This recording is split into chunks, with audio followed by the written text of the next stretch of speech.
quanto tempo se leva para recuperar um rio? Bom, os fatores que contribuem para a recuperação do rio passam primeiro de todos eles é identificar quais são os fatores que causam sua degradação, né?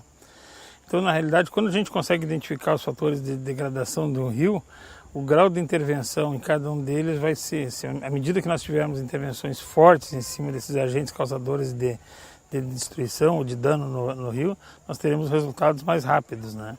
Por exemplo, nós temos a questão da quantidade de resíduos, de lixo jogado no rio.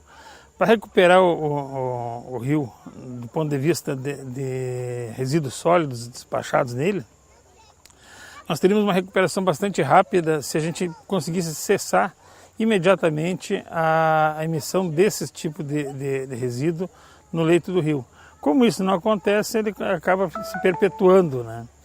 Na verdade, nós temos a problemática do esgoto, que é um dos problemas mais sérios que se tem hoje em recursos hídricos no Brasil, é que grande parte dos recursos hídricos são os coletores do esgoto, que as redes que os municípios têm, quase todas elas sem tratamento, acabam largando para dentro do rio.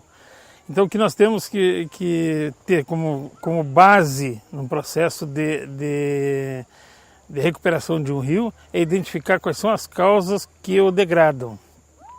É pesca predatória, é esgoto, é agrotóxico, é a falta de contribuição de água, né? À medida que a gente consegue identificar esse fator, as intervenções passam a ter que ser mais pontuais e a sua agilidade vai estar na exata dimensão da agilidade com que se propõem as ações que são mitigadoras e minimizadoras desses impactos.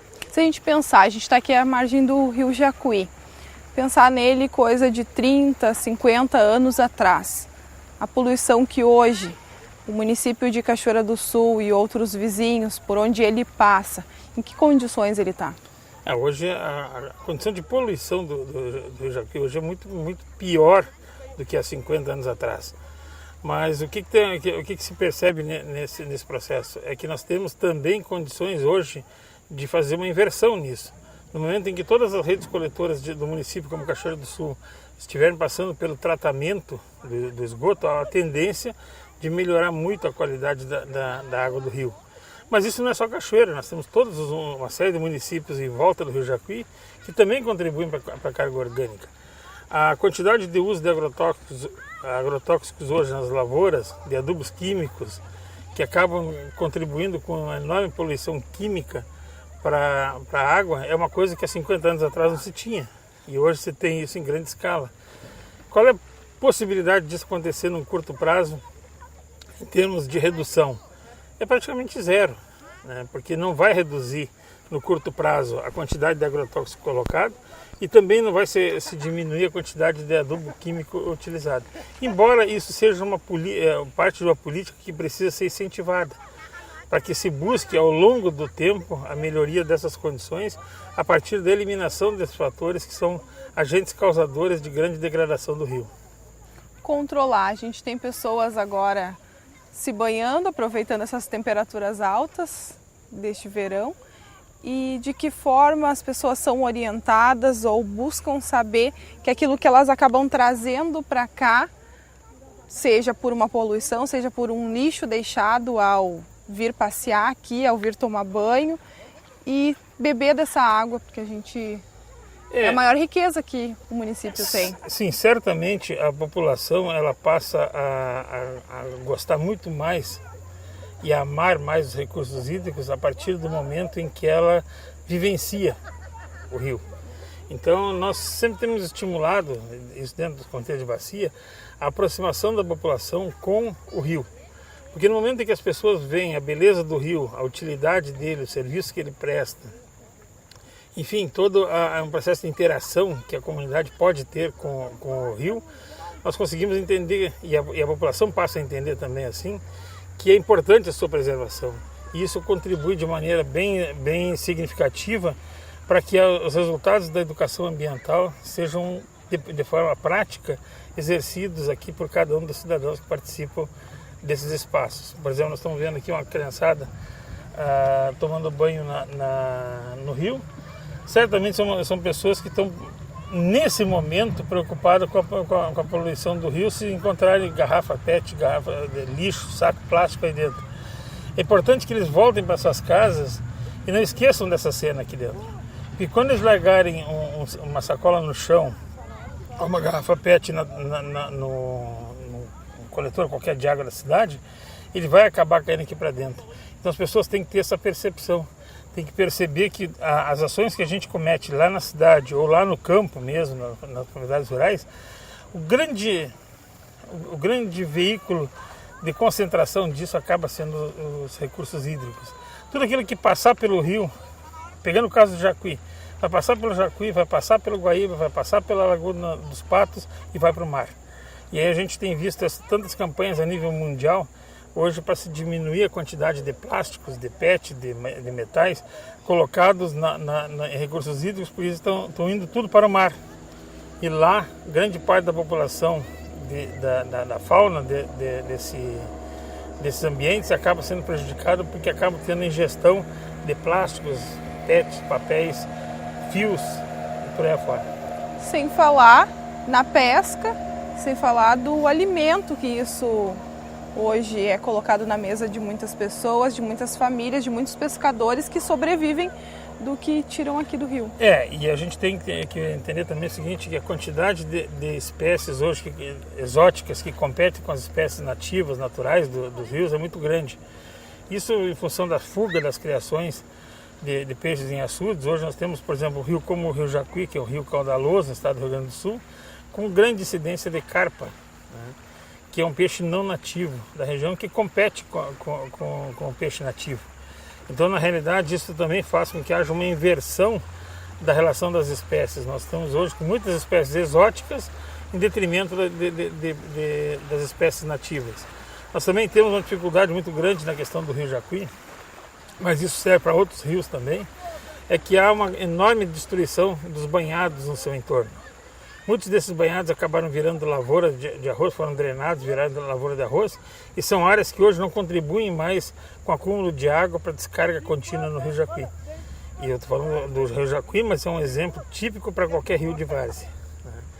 Então há um problema sério aí, que é hoje de volume de contribuição em períodos que não dependem só da chuva.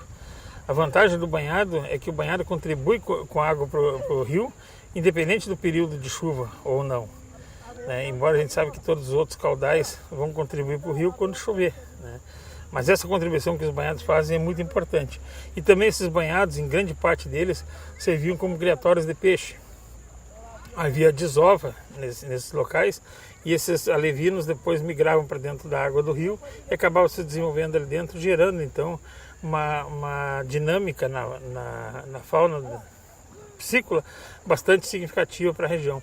Só que isso agora está terminando, fruto de que grande parte dos banhados foram eliminados e fruto de que nós temos a competição por grande parte das espécies exóticas que estão aqui na região.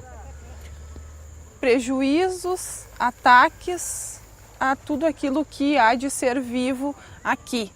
Quem fiscaliza, quem trabalha, quem faz ações para evitar que tudo isso aconteça?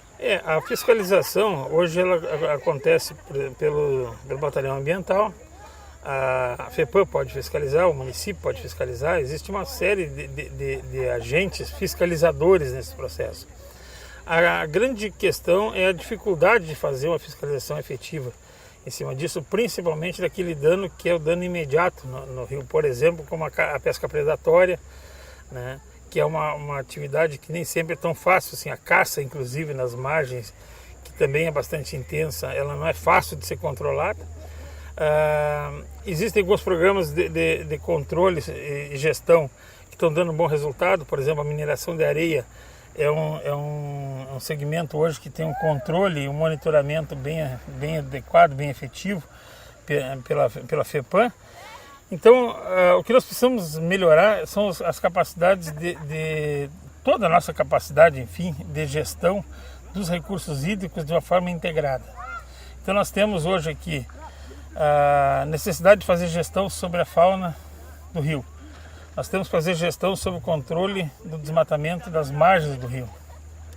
Nós precisamos ter controle da quantidade de emissões de efluentes líquidos, como o caso dos esgotos, da quantidade de resíduos sólidos colocados no rio. Enfim, nós temos uma gama de processos que precisam partir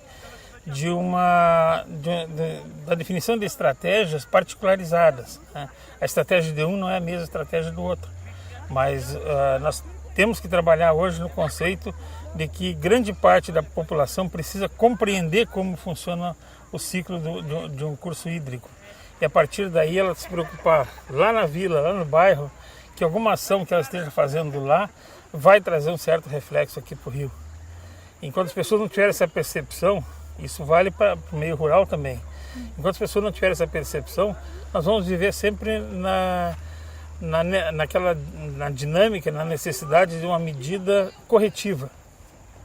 E nós nunca estaremos trabalhando na prevenção, na minimização ou na antecipação de um dano.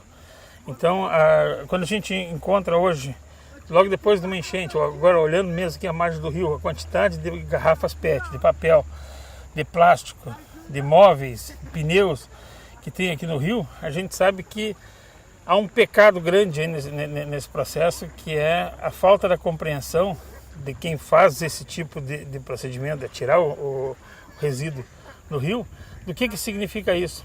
Que as pessoas ainda, infelizmente, ainda adotam como conceito de que o lixo que fica aqui no rio, ele não fica no rio, ele vai embora depois. Só que ele esquece que ele vai embora para um outro lugar. Então, se ele deixa de fazer o efeito aqui, ele está fazendo efeito abaixo do rio, ou lá nos patos, ou lá no próprio oceano. Então, é uma necessidade que as pessoas têm. Eu acredito que a gente potencializaria todas as ações de proteção ambiental em cima de um processo de educação, a partir do momento que as pessoas conseguissem compreender qual é realmente o seu papel, o papel daquilo que ela faz lá na casa dela, que consequência aquilo tem para dentro do rio. E é não esperar pela fiscalização, não esperar por políticas nacionais, e sim fazer em casa, você falou. E nós não precisamos de grandes estratégias para isso, nós precisamos de estratégias eficientes. E a estratégia eficiente ela passa a ser no momento em que cada um dos cidadãos consegue identificar o seu papel nesse processo e começa a inverter um pouco a situação. Certamente nós teremos um efeito multiplicador aí dentro, muito maior do que qualquer outra política pública que venha a ser, que demande de grande quantidade de recursos e muitas vezes pouca efetividade, né? A conscientização do cidadão sobre o seu papel na relação com o meio ambiente e como isso impacta diretamente, seja o curso d'água, seja a poluição do solo, seja o desmatamento da vegetação, isso é de fundamental importância, porque a partir desse momento as pessoas passam a identificar que elas também são parte do problema e depois são usuárias da solução. Quando nós tivermos um rio limpo, um rio despoluído, é uma vantagem, é um benefício geral a toda a população. A mesma população que contribuiu para que isso acontecesse.